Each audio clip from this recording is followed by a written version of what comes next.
Okay, I'm going to do a few of the homework problems with you guys in case you have questions. This is number 3 from your assignment. Grab my pen here. Alright, so it says graph the equation and then compare the graph with the graph of y equals x. So first let's graph the line y equals 3x. So we need to identify our y-intercept.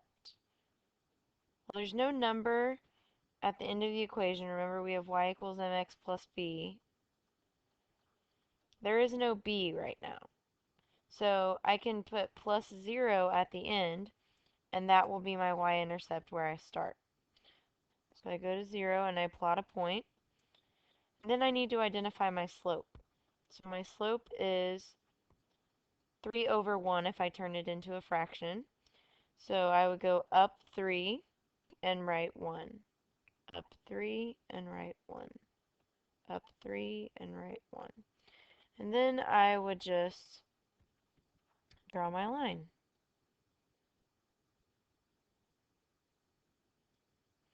Now if I graph y equals x, then I still have a y-intercept. Oops.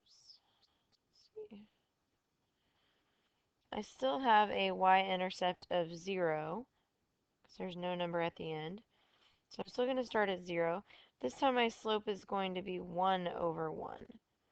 So I'm going to go up 1, right 1, and continue that pattern. I can go this way too. I'm going to draw my line.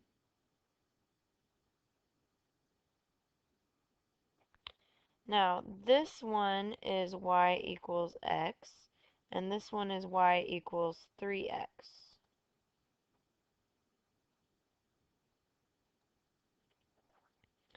So what do you notice is different or the same about these two graphs?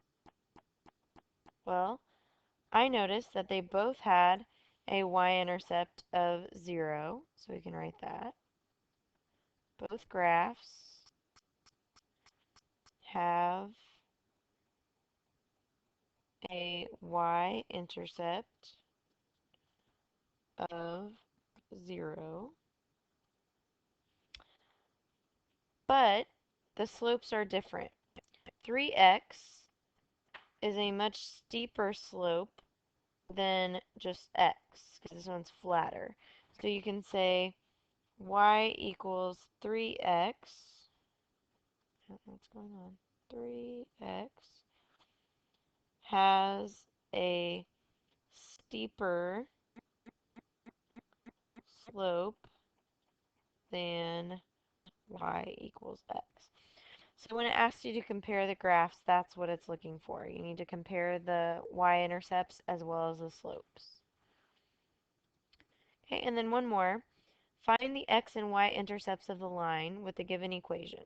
We have x minus y equals 4. This is number 24 from the assignment. So remember, if you think of a graph, okay, here's the y-axis, here's the x-axis. So this would be a y-intercept because this is where it crosses the y, and this would be an x-intercept because that's where it's crossing the x. Now these are totally made up points, so they have nothing to do with the problem. But if you'll notice, both of these lines represent 0. This is where y equals 0. This is where x equals 0. So if I plug in 0 for x and for y, then I can get my intercepts. So first I'm going to plug in x equals 0. So I would have 0 minus y equals 4. Well, the 0 is not important. So really I just have negative y equals 4. Well, that's the same as a negative 1, y. So to get y by itself, I will divide by negative 1. So I get y equals negative 4. So that's 1. Now that is the point 0, negative 4, because I have 0 for x and negative 4 for y. Okay?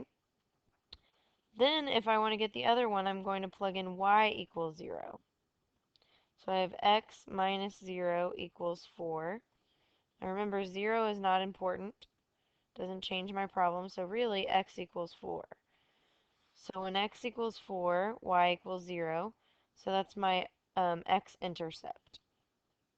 Now it doesn't say we have to graph those, so those two things would just be your answer.